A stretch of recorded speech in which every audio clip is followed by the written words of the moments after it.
that time of the week where we get together to talk sex, religion, and politics. I'm joined in studio by Lucy and Noxolo, and today we're going to be speaking about some very, very interesting topics, and guys, kind of controversial today too. Absolutely. Of course it is. Lucy, thank you so much for joining us. Thank you too, ma'am. I really appreciate the opportunity. Of course. It feels very wonderful. Great. And Nox, thanks so much for joining us today. Great, I'm excited. Now, today's sex portion of the show is actually not anything that we really want to speak about because it's so horrific. And according to a United Nations report, South African troops are among the worst sexual offenders, especially in Africa where we're on peacekeeping missions. Now, Lucy, you're a member of the SANDF, and I think you can maybe tell us your opinion from this very unique position. Okay, first of all, it came as a shock to me because as a SANDF, I didn't know about it, but I think it's really, really bad for the image of our country. I mean, we're going there for the peacekeeping, but to be counted among the West, I just hope and believe that our government to really, really do something about it.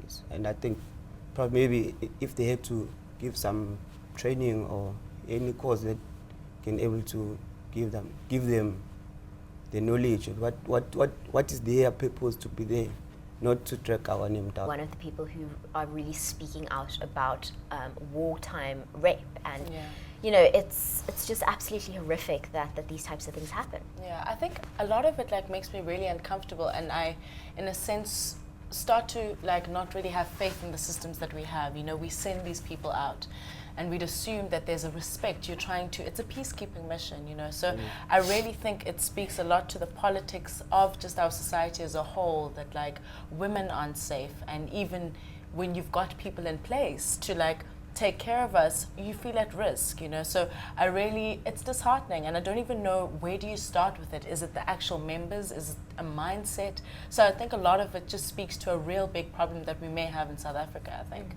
Absolutely. Lucy, part of the SANDF, of course, these missions is to protect the most vulnerable people, and among them usually are women and children. But obviously this is not happening here.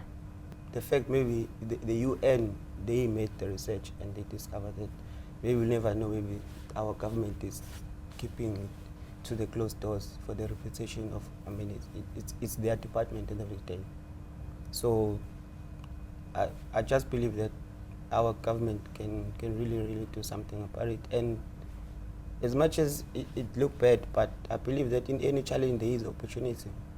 As Nox said, as she said, that she wants to be comfortable, I mean, sitting next to me as a SANDF member. So if I'm deployed in another country, they should feel the same.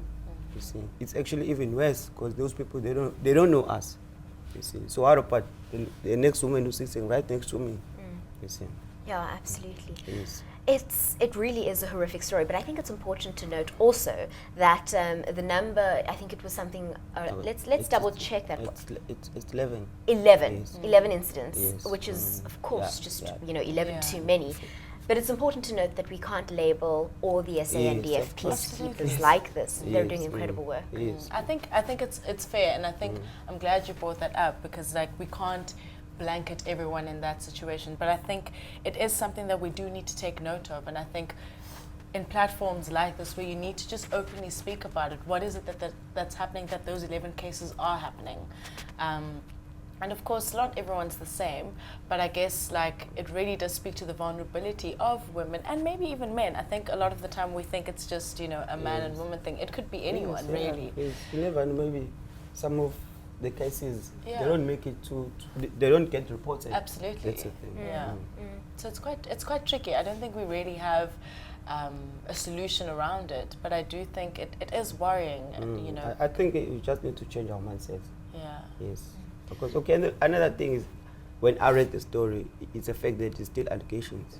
Right. Yes. That's also true. Yes. It's good to point out that. It's good to point out that. Yes, none of it's been confirmed Yes. yet. Now, I think as a layperson and as a member of the public, I feel, and I don't know if you agree, Nox, that I don't know enough about the SANDF. Absolutely. I don't know what we're doing, where we're involved, who makes up the SANDF.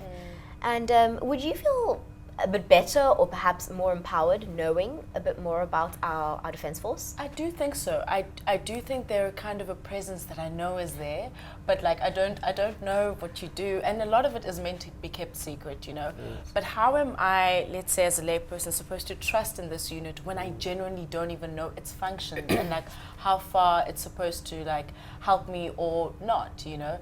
So I think knowledge is power, and you really get to make more active choices. You start to, you know, my buy-in could be bigger if I knew what they do, but I genuinely just don't know. So, yeah. Lucy, is there a way for the SANDF perhaps to make themselves better known or to engage with the public better? Do you find that many people don't quite understand what the SANDF does? Yeah, I believe, yes, because I would say that most especially when I tell people that I'm working in the Navy, they're like, how did you know about the Navy? How did you end up there? Because I'm from KZN and I'm working here.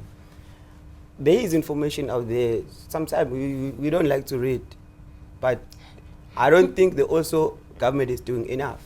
Okay, another thing that I'll also emphasize that SANDF is not like any other organization within the government. So some of the things, yes, they want to keep them secret because it's that kind of a department.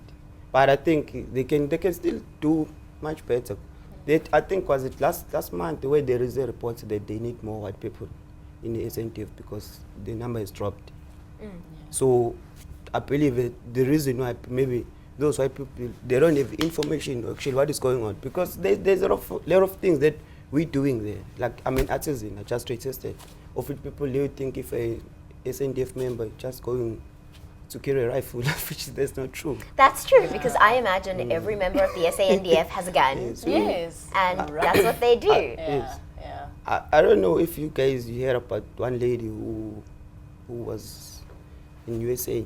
She was taken by the she went to study there, and she actually did quite good, and she even had the opportunity to hold the hand for Obama.